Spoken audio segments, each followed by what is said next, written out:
حضرت شعیب علیہ السلام کا دور نبوت حضرت یوسف علیہ السلام اور حضرت موسیٰ علیہ السلام درمیانی عہد پر مشتمل ہے۔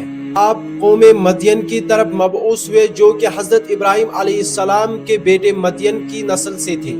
آپ کو خطیب الانبیاء اس لیے کہا جاتا ہے کہ جب آپ اپنی قوم کو اللہ کی طرف بلاتے تو آپ کی گفتگو اتنی پرتاثیر اور دلائل سے بھرپور ہوتی کہ سننے والا لاجواب ہو جاتا۔ مفسرین کے مطابق آپ کے کلام میں وہ مٹھاس اور گہرائی تھی جو اللہ کے ساتھ آپ کے گہرے تعلق کو عکاسی کرتی تھی۔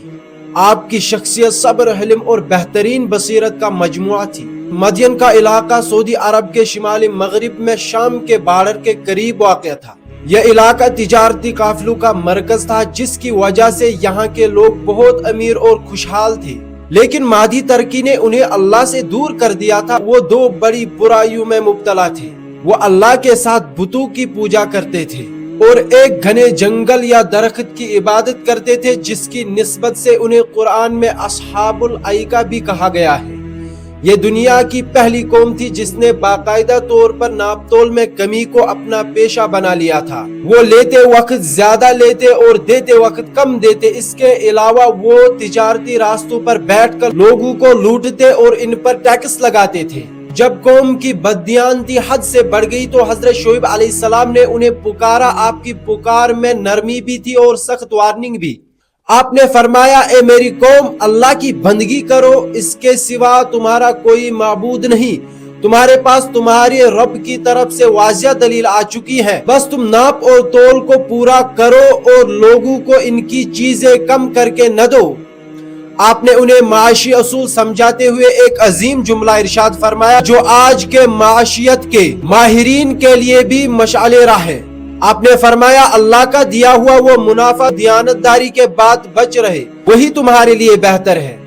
آپ کا مقصد یہ تھا کہ حرام کی کثرت سے حلال کی قلت 1000 درجہ بہتر ہے، کیونکہ اس میں اللہ کی برکت شامل ہوتی ہے۔ قوم کے سرداروں نے جب دیکھا کہ حضرت شعیب علیہ السلام ان کے صدیوں پرانے تجارتی نظام پر ضرب لگا رہے ہیں تو انہوں نے مذاق اڑانا شروع کر دیا۔ انہوں نے طنزاً کہا، اے شعیب، کیا تمہاری نماز تمہیں یہ حکم دیتی ہے کہ ہم ان معبودوں کو چھوڑ دیں جن کی عبادت تمہارے باپ دادا کرتے تھے، یا یہ کہ ہم اپنے مالوں میں اپنی مرضی کرنا چھوڑ دیں؟ تم تو بڑے ہی حلیم اور سمجھدار بنتے ہو۔ یہ دراصل ان کی مادہ پرستی تھی کہ وہ مال کو صرف اپنی ملکیت سمجھتے تھے۔ جب دلائل کام نہ آئے تو انہوں نے دھمکی آمیز لہجہ اختیار کیا۔ انہوں نے کہا، اے شعیب، اگر تمہارا خاندان نہ ہوتا تو ہم تمہیں سنسار کر دیتے۔ اس پر آپ علیہ السلام نے تاریخی جواب دیا، کیا میرا خاندان تمہارے نزدیک اللہ سے زیادہ معزز ہے؟ یعنی تم اللہ سے نہیں ڈرتے بلکہ صرف دنیاوی طاقت سے ڈرتے ہو۔ مستند روایات کے مطابق جب حضرت موسیٰ علیہ السلام مصر سے ہجرت کر کے مدین پہنچے تو انہوں نے وہاں حضرت شعیب علیہ السلام کے ہاں پناہ لی۔ قرآن پاک میں اس واقعے کا ذکر سورۃ القصص میں ہے، جہاں موسیٰ علیہ السلام نے شعیب علیہ السلام کی بیٹیوں کی پانی پلانے میں مدد کی تھی۔ حضرت شعیب علیہ السلام نے موسیٰ علیہ السلام کی امانت اور طاقت کو دیکھتے ہوئے اپنی بیٹی کا نکاح ان سے کر دیا اور موسیٰ علیہ السلام 8 سے 10 سال ان کی خدمت میں رہے۔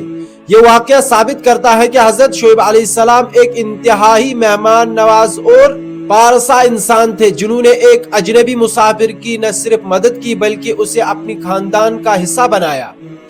جب حضرت شعیب علیہ السلام کی تمام تر نصیحتیں رائگاں گئی اور قوم نے صرف کہہ دیا کہ ہم پر آسمان کا کوئی ٹکڑا گرا دو اگر تم سچے ہو، تو اللہ کا فیصلہ آ گیا۔ اس قوم پر عذاب 3 مرحلوں میں آیا۔ عذاب کا آغاز ایک ایسی غیر معمولی گرمی سے ہوا جس کی مثال اس قوم نے کبھی نہ دیکھی تھی۔